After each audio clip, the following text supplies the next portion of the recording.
दोस्तों, जय हिंद, जय भारत। मैं मदन लाल आज़ाद, संयोजक संस्थापक all India bike book taxi union. आज दिनांक 26 अगस्त 2021 को आपके समक्ष प्रस्तुत हूँ कुछ खास सूचनाएं, खास समाचार आप सब तक पहुँचाने के लिए। दोस्तों, जैसा कि आप सबको पता है कि हमारे देश में हज़ारों ठग कंपनीज ने बारी बारी से लगभग 20 करोड़ लोगों की मेहनत की कमाई को लूट लिया है। और ये सिलसिला कोई आज नहीं शुरू हुआ है, दशकों से चल रहा है। लेकिन 2014 के बाद से ये ठगी के सिलसिले में बहुत तेज़ी आई है और तीव्र गति से ठगी के मामले बढ़े हैं। 2014 से पूर्व जहां ठग कंपनियों की या ठग सोसाइटीज़ की संख्या सैकड़ों में थी, आज वो हजारों में पहुंच गई है और लाखों का आंकड़ा छूने वाली है, लाख का। और स्थिति ये है कि 20 करोड़ भारतीय नागरिकों की मेहनत की कमाई को ठग कर, लूट कर ठग मौज कर रहे हैं, खुले घूम रहे हैं, देश में घूम रहे हैं, विदेशों में घूम रहे हैं। देश और विदेश में उन्होंने अपनी चल प्रॉपर्टीज़ बनाई हैं, खुलेआम बिजनेस कर रहे हैं। बहुत सारे तो ऐसे हैं कि वो पुराने गोरख धंधों को बंद करके अपनी नई ठग कंपनी भारत में ही चला रहे हैं, भारत में ही रह के चला रहे हैं। उसके बावजूद भी भारत सरकार, राज्यों की सरकार इन ठग कंपनीज के खिलाफ, ठग सोसाइटीज़ के खिलाफ कोई सख्त एक्शन नहीं ले पा रही हैं। जिस कानून को हमारी पार्लियामेंट ने 2019 में इन ठग कंपनीज पर बैन लगाने के लिए, इन ठग कंपनीज की ठग स्कीम्स का शिकार बने पीड़ितों को राहत देने के लिए, उनकी मेहनत की कमाई को वापस करने के लिए हमारी पार्लियामेंट ने 2019 में सर्वसम्मति से पारित किया था अनियमित जमा योजना पाबंदी कानून। उस कानून को आज अगर हम अध्यादेश के समय को भी काउंट कर लें तो पूरे 3 साल हो चुके हैं और उसे न भारत सरकार ने न राज्य सरकारों ने लागू किया है। राजस्थान सरकार ने उसे लागू किया अपने यहाँ और केंद्र से अनुमति मांगी। केंद्र से जितनी भी MCA में रजिस्टर्ड ठग कंपनीज हैं, जितनी भी सेंट्रल रजिस्ट्रार कोऑपरेटिव सोसाइटीज़ के यहाँ रजिस्टर्ड ठग सोसाइटीज़ हैं, उनकी डिटेल लिस्ट मांगी गई, उनके डायरेक्टर्स की लिस्ट मांगी गई, उनके प्रमोटर्स की लिस्ट मांगी गई। तो सेंट्रल गवर्नमेंट ने वो अभी तक राजस्थान सरकार को उपलब्ध नहीं कराई है। लगभग 1.5 साल हो गया। राजस्थान के मुख्यमंत्री ने 2 बार प्रधानमंत्री को पत्र लिखा, वहाँ के कई सांसदों ने, विधायकों ने, स्टेट मिनिस्टर्स ने, स्वयं कृषि मंत्री ने प्रधानमंत्री को पत्र लिखा, जो भारत सरकार के ही कृषि मंत्री हैं। उसके बावजूद भी राजस्थान सरकार को सेंट्रल ने पूरी डिटेल उपलब्ध नहीं कराई, जिस वजह से राजस्थान सरकार असफल हो गई। अनियमित जमा योजना पाबंदी कानून 2019 के तहत ठग कंपनीज के खिलाफ एक्शन लेने में और ठगी पीड़ितों का पैसा वापस करने में। अभी हाल ही में इसी 15 अगस्त 2021 को छत्तीसगढ़ के मुख्यमंत्री भूपेश बघेल ने तमाम ठग कंपनीज के खिलाफ इस कानून के तहत एक्शन लिया। 15 अगस्त को शुरुआत की। हजारों की तादाद में लोगों को जो ठगी पीड़ित थे उनके खातों में उनकी डूबी हुई रकम को वापस किया, उन्होंने वापस करवाया। DM और SDMs को कहा, इनसे आवेदन लीजिए, क्लेम फॉर्म लीजिए और सबका पैसा वापस कीजिए। तो आज 15 अगस्त को कै दिन हुए हैं साथियों? आज 26 अगस्त है, 10 ही दिन हुए हैं। 10 दिन में ठग लॉबी ने भूपेश बघेल की जो मुख्यमंत्री की कुर्सी है उसके नीचे लगे हुए पायों को खींच लिया है।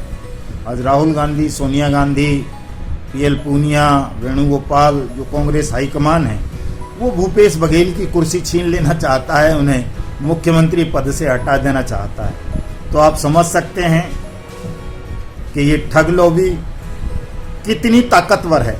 आज तक आप देख रहे थे या सुनते आ रहे थे या प्रमाण मिल रहे थे कि ठगों के संबंध देश के प्रधानमंत्री नरेंद्र मोदी से हैं, देश के गृह मंत्री अमित शाह से हैं, देश के रक्षा मंत्री राजनाथ सिंह से हैं, देश के सड़क परिवहन मंत्री नितिन गडकरी से हैं, देश के कृषि मंत्री नरेंद्र सिंह तोमर से हैं। लेकिन आज पता चला कि ठग न केवल सत्ता में बैठे हुए हैं, सत्ता तक उनकी पहुंचे, अपितु जो विपक्ष में हैं वो भी ठगों के ही शिकंजे में हैं। इसलिए एक ऐसे मुख्यमंत्री की कुर्सी को छीना जा रहा है जिसने अपने राज्य में सबसे पहले अनियमित जमा योजना पाबंदी कानून 2019 को लागू किया और ठगी पीड़ितों का पैसा वापस करना 15 अगस्त 2021 को आरंभ किया। अशोक गहलोत की स्थिति भी सबको पता है, उनकी कुर्सी भी कभी भी खींची जा सकती है, उन्हें भी किसी भी समय मुख्यमंत्री पद से हटाया जा सकता है। दूसरा जो नंबर आएगा, मुझे लगता है जैसे हमारे योगी आदित्यनाथ महाराज जी का आएगा, उत्तर प्रदेश के सीएम का पद से हटाने के मामले में, चूंकि उन्होंने भी बाइक बोर्ड टैक्सी स्कैम की रिकमेंडेशन, सीबीआई जांच कराने की रिकमेंडेशन नरेंद्र मोदी सरकार से की है। हालांकि नरेंद्र मोदी सरकार ने अभी प्रॉपर गजट नोटिफिकेशन नहीं किया है सीबीआई इन्वेस्टिगेशन का, न सीबीआई ने फ्रेश एफआईआर दर्ज की है अभी बाइक बोर्ड टैक्सी स्कैम में। लेकिन यदि योगी आदित्यनाथ महाराज ने दोबारा से इस सिफारिश को भेजने का दुस्साहस कहीं कर दिया तो मैं समझता हूं उनकी भी मुख्यमंत्री की कुर्सी छीन ली जाएगी उनसे। इससे पहले भी कई उदाहरण हैं दोस्तों। जब एसएसपी कृष्णा वैभव ने अगस्त 2019 में बाइक बोर्ड स्कैम की जांच सीबीआई से करने की रिकमेंडेशन की, 2 बार नहीं 3 बार की उन्होंने, तो तीसरी बार जब उन्होंने कर दी तो उनको सस्पेंड कर दिया गया, उनकी एसएसपी की कुर्सी छीन ली गई। आज पता नहीं वो कहाँ होगा बेचारा। और चौथा भी उदाहरण है हमारे सामने, जो ईओडब्ल्यू मेरठ के एडिशनल एसपी थे राम सुरेश यादव साहब, उन्होंने सीबीआई जांच की रिकमेंडेशन भेज दी और बीएन तिवारी वगैरह को, बड़े ठगों को बाइक बोर्ड टैक्सी स्कैम प्रकरण में गिरफ्तार कर लिया। उसके बेटे के खिलाफ कुछ तिवारी के 50,000 रुपये का इनाम घोषित कर दिया और जो कई आईपीएस और आईएएस इस मामले में इन्वॉल्व रहे थे उनको पूछताछ के लिए नोटिस भिजवा दिया। तो उन राम सुरेश यादव को भी पीएसी में तबादला कर दिया गया। तो ये ठग बड़ी ताकतवर लॉबी है दोस्तों। हमारे साथियों को लगता है कि ठगों से लड़ना बड़ा आसान है, ठगों से लड़ना आसान नहीं है दोस्तों।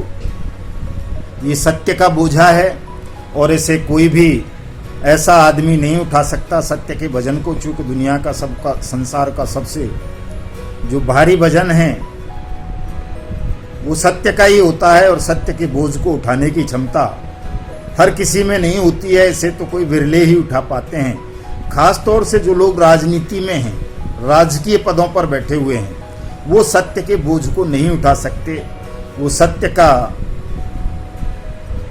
आवरण नहीं ढो सकते, नहीं पहन सकते, वो सत्य का आलंबन नहीं ले सकते, वो सत्य नहीं बोल सकते। वो सत्य बोलेंगे तो सत्ता में जो शीर्ष में बैठे हुए लोग हैं, चाहे वो सत्ता में हो चाहे विपक्ष में हो, वो उन सत्य बोलने वाले राजकीय लोगों की, चाहे कोई मुख्यमंत्री हो, चाहे कोई आईपीएस हो, चाहे कोई आईएएस हो, चाहे कोई एमएलए हो, चाहे कोई एमपी हो, वो उसकी कुर्सी छीन लेंगे। आपको याद होगा जुलाई 2019 में जब बहुजन समाज पार्टी के लोकसभा में नेता सदन सांसद कुंवर दानिश अली साहब ने ये मामला उठाया अनियमित जमा योजना पाबंदी कानून 2019 का और बाइक बोर्ड टैक्सी स्कैम का, तो रात को ही, उसी रात को उनकी नेता सदन की जो कुर्सी थी वो मायावती ने छीन ली थी।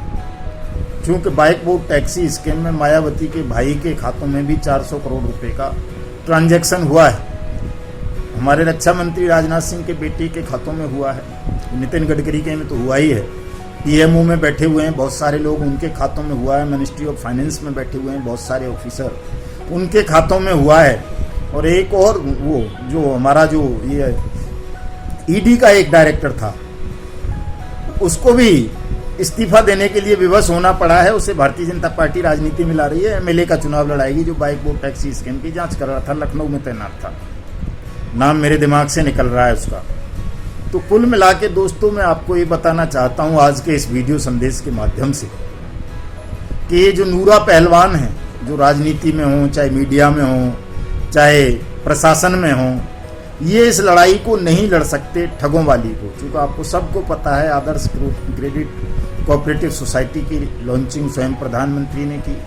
बहुत सारी ठग कंपनीज कांग्रेस के नेताओं की हैं। वो जो प्रीतम सिंह विधायक है पंजाब का, उसकी एक कंपनी है GCA मार्केटिंग।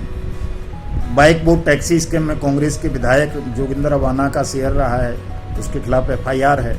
नितिन गडकरी केंद्रीय मंत्री के खिलाफ FIR है 123/19 दिल्ली पुलिस की EOW की। और बहुत सारे लोगों के खिलाफ ऐसी FIR हैं। मुकेश खन्ना हैं, रजा मुराद है जो फिल्मी एक्टर हैं, बड़े बड़े लोग हैं, उनके खिलाफ इन ठगी स्कैम्स में FIR हैं, मुकदमे हैं। और इन तमाम स्कैम्स की जांच CBI से करवा दी जाए तो ये तमाम सफ़ेद पोस्ट जो बड़े बड़े पदों पर बैठे हुए हैं ये जेल के सिंकचों के पीछे होंगे। लेकिन आप सबको पता है राधा माधव कॉरपोरेशन लिमिटेड का मामला, मितेश अग्रवाल जो उसका मालिक है, अनिल अग्रवाल, मितेश अभिषेक अग्रवाल कितने ताकतवर हैं। प्रधानमंत्री का फोटो छापकर सरेआम उसने 40 लाख लोगों से ठगी की देश में। 50,000 करोड़ रुपए का स्कैम हुआ। बड़ी मुश्किलों से दिल्ली पुलिस ने 6 महीने की लंबी तफ्तीश के बाद, तमाम एविडेंस लेने के बाद मुकदमा दर्ज किया, FIR दर्ज की थाना वेलकम में, लेकिन आज तक उसको गिरफ्तार नहीं किया।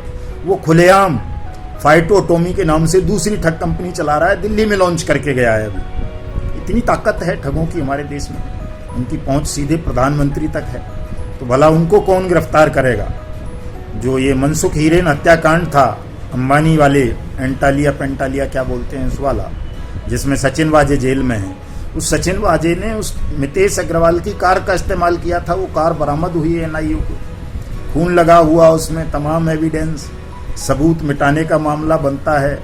हत्या में प्रयुक्त उसके वाहन का मामला बनता है। NIA ने उसको हिरासत में लिया मितेश के भाई को, लेकिन उसको छोड़ दिया प्रधानमंत्री के दबाव में आकर के। तो आप समझ सकते हैं कि जिस आदमी की कार का इस्तेमाल देश के नहीं दुनिया के सबसे बड़े उद्योगपति के मामले में हुआ हो, हत्याकांड में हुआ हो, हीरेन मनसुख के में, उस आदमी को छोड़ देना थोड़ी सी देर में हिरासत में लेकर के भी NIA द्वारा, तो वो कितने ताकतवर हो सकते हैं ठग। कैची पिक्सल वाले ने सरेआम प्रधानमंत्री का फोटो लगाया। साइंस सिटी वाला बाया नेपाल सीधे जो है राशिद नसीम दुबई भाग गया। आज तक उसका रेड कॉर्नर नोटिस इशू नहीं हुआ, न CBI ने जांच आरंभ की। तो ये जितने भी इस तरह के ठगी प्रकरण हैं वो कोई मामूली प्रकरण नहीं है, मामूली मामले नहीं हैं। जो साथी ये उम्मीद करते हैं, दिन रात अपील कर रहे हैं प्रधानमंत्री से या गृह मंत्री से या राहुल गांधी से या दूसरे लोगों से कि वो उनकी मदद करें, उनकी डूबी हुई पैसे को वापस दिलाएं, या जो मीडिया से ये उम्मीद रखे हुए हैं कि मीडिया भी इन मामलों में उनकी मदद करेगा, तो ये बड़ा असंभव सा मामला है दोस्तों।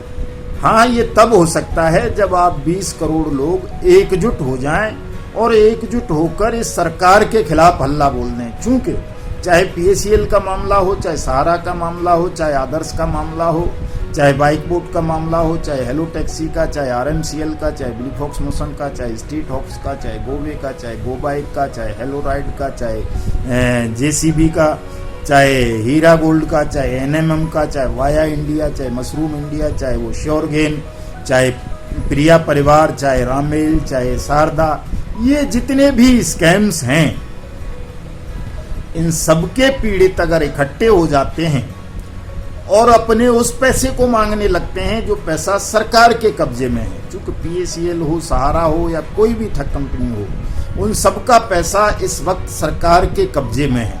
सरकार आपका पैसा रिलीज नहीं कर रही है, आपको वापस नहीं कर रही है। तो ठगों से लड़ाई नहीं है इस वक्त लड़ाई है दोस्तों सरकार से, बेईमान सिस्टम से। चूंकि हमारा सारा पैसा सरकार की एजेंसीज के पास है, चाहे वो ED के पास हो, EOW के पास हो, CBI के पास हो, किसी पुलिस एजेंसीज के पास हो, चाहे किसी सीरियस फ्रॉड इन्वेस्टिगेशन एजेंसी के पास हो, चाहे किसी क्राइम ब्रांच के पास हो, चाहे किसी अन्य सेबी के पास हो, चाहे किसी लोढ़ा कमेटी के पास हो, चाहे कोऑपरेटिव सोसाइटी रजिस्ट्रार के पास हो।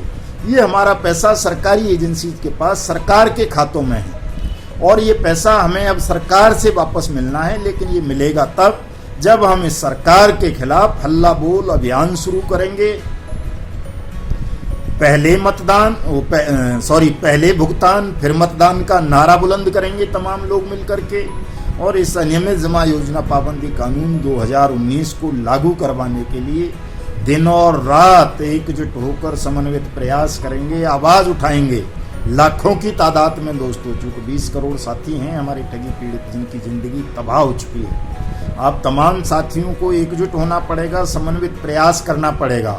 तमाम साथी ट्विटर हैंडल क्रिएट कीजिए, फेसबुक पर आईडी बनाइए, व्हाट्सएप से जुड़िए, एक दूसरे को फॉलो कीजिए, एक दूसरे के ट्विटर हैंडल को ज्वाइन कीजिए, एक दूसरे की फेसबुक आईडी को, पेज को ज्वाइन कीजिए, यूट्यूब पर दिन रात वीडियो अपलोड कीजिए। बताइए सारी दुनिया को कि किस तरह से हिंदुस्तान में 20 करोड़ लोगों की ज़िंदगी को तबाह कर दिया गया, उनकी मेहनत की कमाई को छीन लिया गया और उनके पैसे को ये तथाकथित ईमानदार छदम राष्ट्रवादी मोदी की सरकार वापस नहीं कर रही है। कई सालों से, लगातार 2014 से नहीं कर रही है। सेबी PACL मामला है, 2016 में सुप्रीम कोर्ट ने कहा पैसे वापस कर दो, नहीं किया आज तक। 2012 में सहारा का मामला सुप्रीम कोर्ट ने डिसाइड कर दिया कि सबका पैसा वापस करो, लेकिन सेबी किसी का पैसा वापस नहीं कर रहा। सेबी कौन है? भारत सरकार की एजेंसी है। आदर्श क्रेडिट के मामले में और दूसरे मामलों में सभी में लगभग सुप्रीम कोर्ट कह चुका है कि सबका पैसा वापस करो, लेकिन गवर्नमेंट ऑफ इंडिया कोई भी मैकेनिज्म ऐसा विकसित नहीं कर रही कि सबका पैसा सरलता से वापस हो। ये तभी पैसा वापस होगा जब आप तमाम लोग एकजुट होंगे, और एकजुट होने का सबसे अच्छा माध्यम है सोशल मीडिया। इस पर एकजुट हों और 31 दिसंबर 2021 की रात्रि से जब नए साल की शुभारंभ हो 2022 की, हम एक ज़बरदस्त हल्ला बोला आंदोलन नरेंद्र मोदी सरकार के खिलाफ बोलें और इनको विवश कर दें कि यदि आपने हमारा पैसा हमें वापस नहीं किया तो हम आपको वोट नहीं देंगे, आपके इस ठग साम्राज्य को उखाड़ फेंकेंगे। दोस्तों, आज के इस एपिसोड में इतना ही। शेष बातें रात को फेसबुक लाइव पर होकर के करूंगा मैं 8 बजे से रात्रि 10 बजे तक। आज फेसबुक पर लाइव रहूंगा, आप तमाम लोग ज्वाइन हो। जय हिंद, जय भारत।